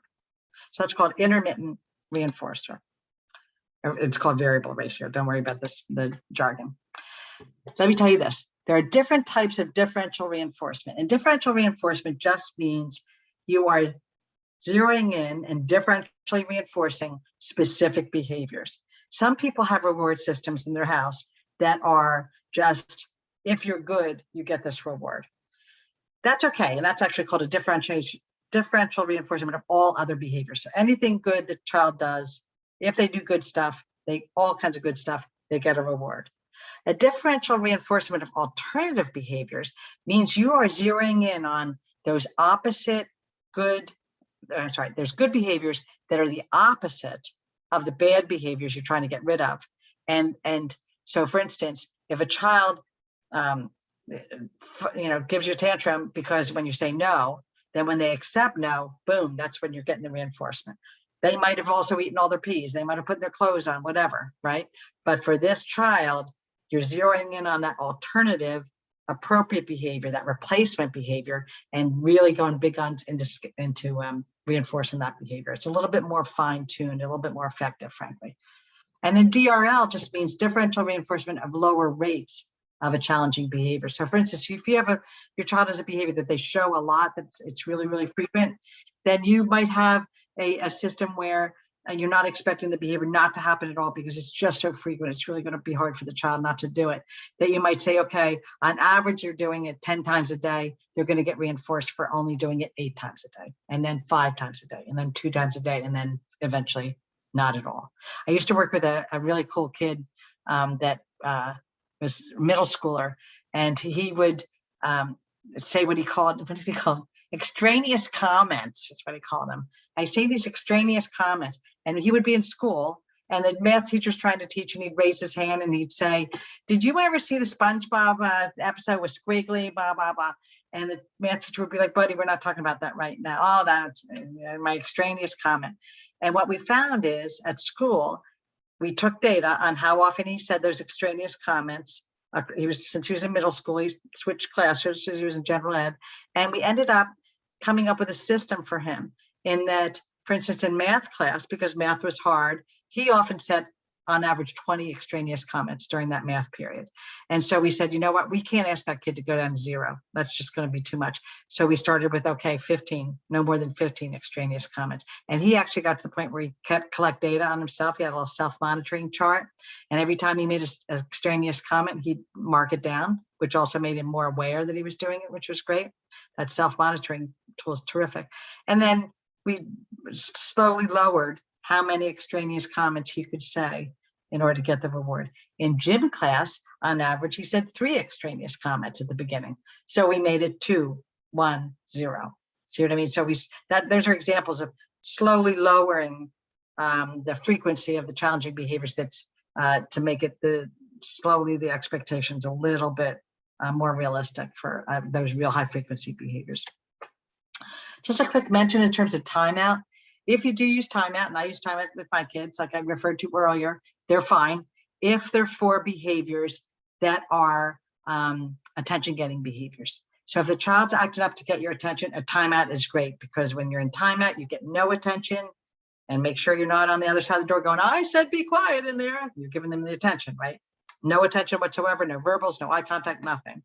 And during the timeout, do not tend to use timeouts as a general rule with an avoidance behavior, meaning if the child's acting up to avoid something that you want them to do, and they act up and you put them in timeout, you're reinforcing them, because timeout, they don't have to do the task in the timeout. They've got no way out of doing that task. So as a general rule, timeouts are used really, really effectively for attention-getting behaviors. And this graphic is just trying to let you know that if you use timeout, you want to make a really clear contrast between when the child's in timeout, they're in a setting where there's not a lot of toys, there's not a lot of attention, there's not a lot of, fun stuff. And when they're not in timeout, life is a party. They got lots of attention, they got lots of toys, they got lots of fun stuff. So you want to make sure there's a contrast there. If the timeout room, if you use their bedroom for a timeout and they've got all their favorite toys in there and they're just playing with toys, it's not particularly a negative consequence. I also want to talk about, I've been referring to them all along, but I wanted to make sure to really push this idea of token economies. And token economies are just this business of you're earning something tangible that then gets traded in for something big.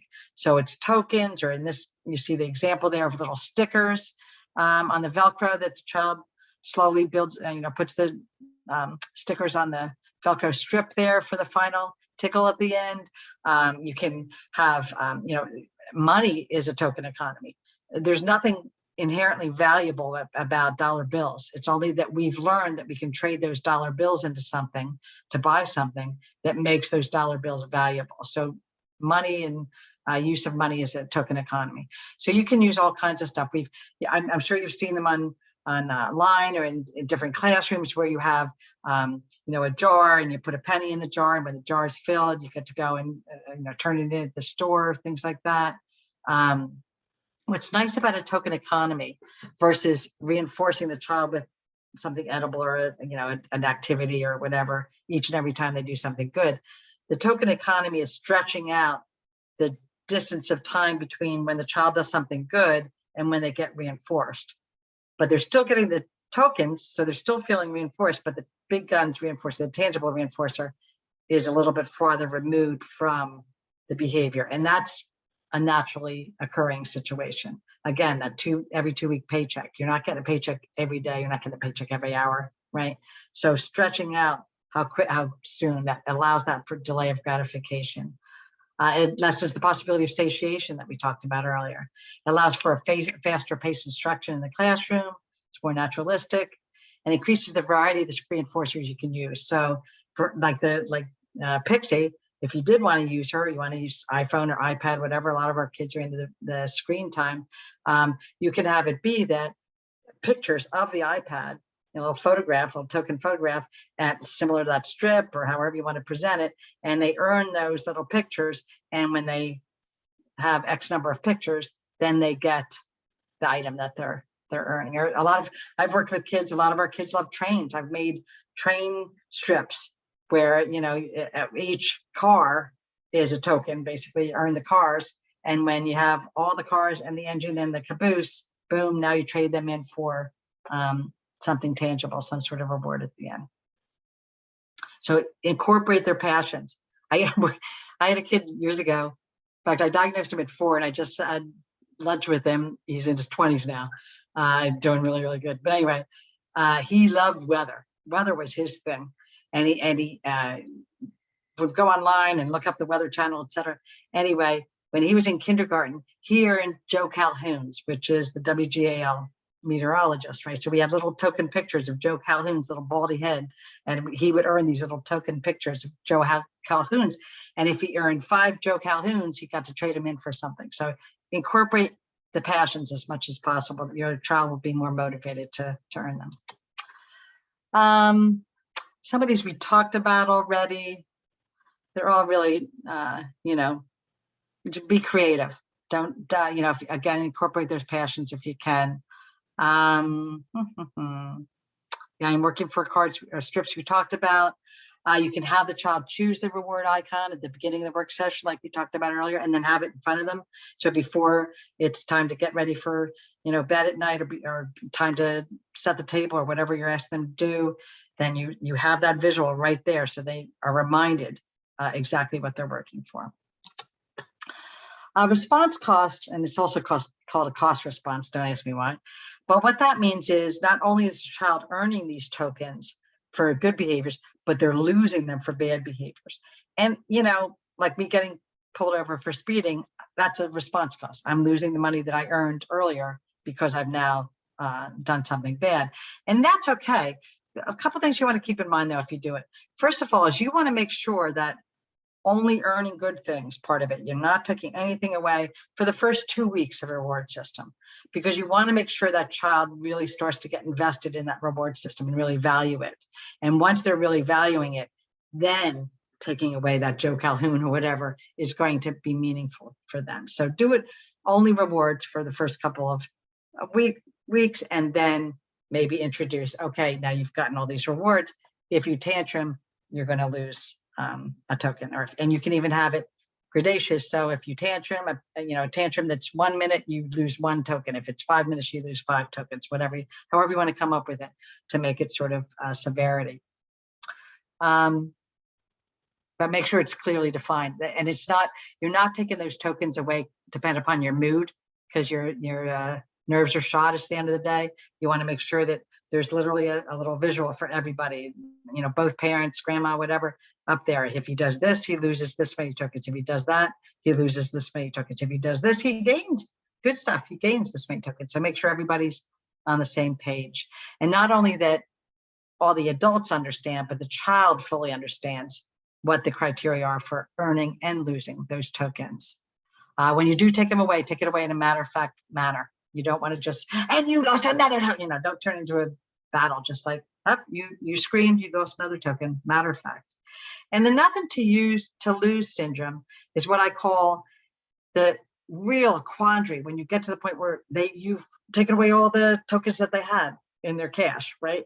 And now you're like, the next token you lose, I'm going to take it away. I mean, you lose all your power right there. So the way to do that is, if you see your child is starting to get and they're being good, we're starting to get close to 0 tokens, then you want to start increasing the frequency a little bit. Like, oh my gosh, you get a bonus token for being so nice to grandma, and here's another bonus token for whatever, so that you never get down to 0. Because once you get down to 0, like I said, you sort of lost any power at that point, and the child has nothing to lose and will continue acting up. Fading token economies, which is sort of what we were talking about earlier. Do not just discontinue them. We talked about that. Gradually increase the number of tokens necessary to earn a reward, so it can be an inflation kind of thing.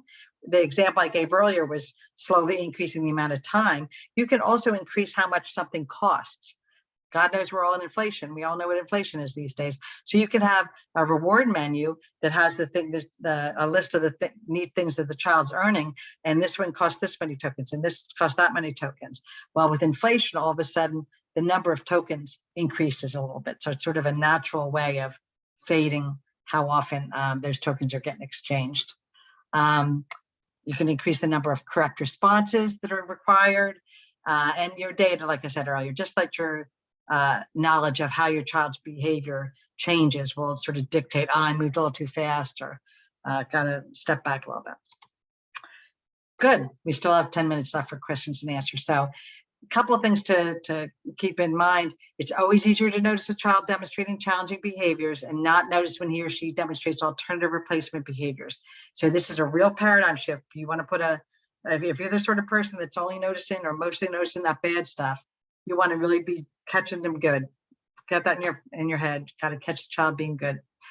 Reinforcement procedures are more effective than punishment procedures. I didn't go into that in detail, but there's lots of science and research out there to show that if you do a serious, punishment procedure, spanking the kid, whatever, screaming at the child, you might get an initial startle effect where that bad behavior stops at that moment just because the child is hurt or startled, but it doesn't lead to lasting change the same way that a reinforcer system does. So incorporate a strong reinforcement component in any positive behavior support plan that you come up with your child. So those are the main things I wanted to stress. So like I said, we've got almost 10 minutes here. So let's do this. And we can have open forum for anybody that wants to ask any questions or any comments at this point.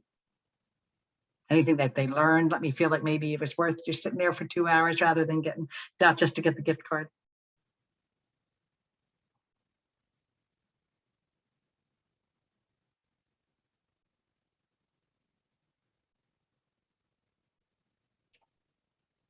So I'll ask, is reinforcing teenagers, would that be similar to how you would reinforce adults? Yeah, I'm glad you said that, because absolutely it's the same. And yes, a lot of those same axioms and characteristics that we talked about are things to keep in mind for teenagers are true for adults.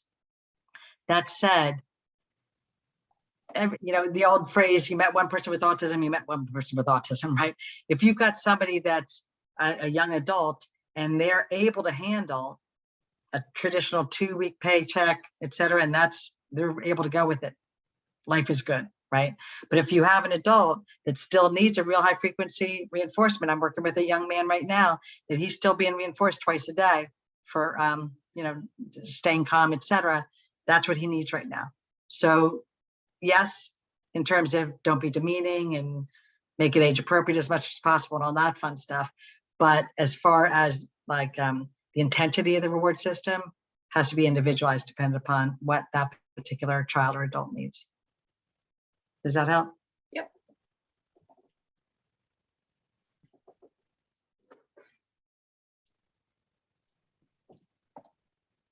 Well, thank you, OT with EI, that says this is very helpful.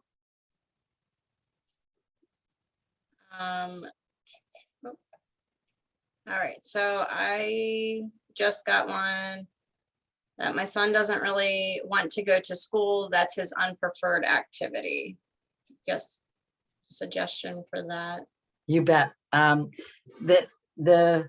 I assume it's a younger child, although maybe not.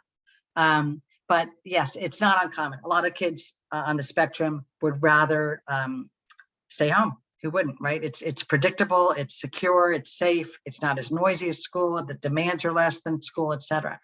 So I would work with the school system to set up a situation where something really powerfully reinforcing is available for that child as soon as he gets to school. So getting to school is all of a sudden they're very motivated to get there. I would also maybe, depend upon the level of resistance, maybe set up some little mini rewards. For instance, I used to work with a family that the child loved hash browns from McDonald's. So if the child was ready for school at a certain day, a certain time, they would go through the drive-through at McDonald's to get hash browns on their way to school because they drove them to school. So you might be able to do that. But I would work hand in hand with the school system.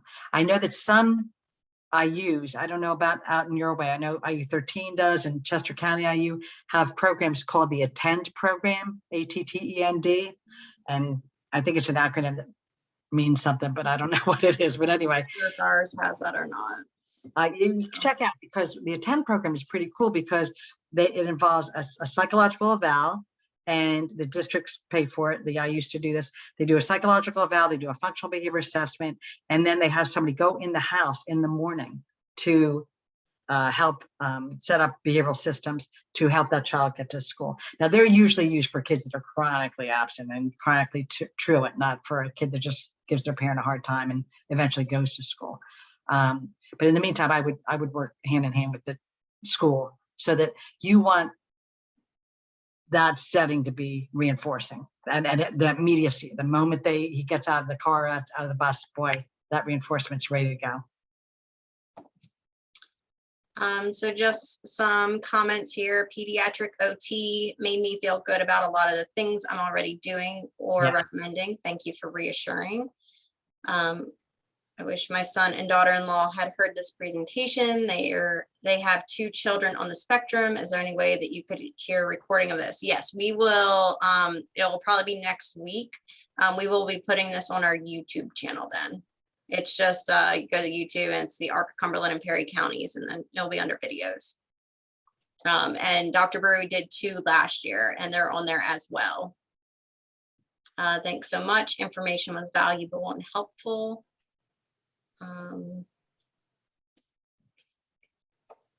Comment, I have been working for many years than Dr. Bruey as an OT in Lancaster County throughout the year.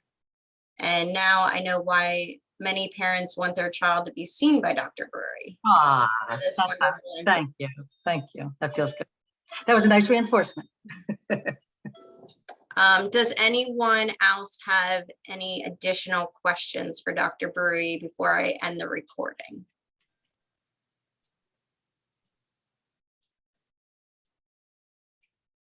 Thank you for these very valuable items. Great.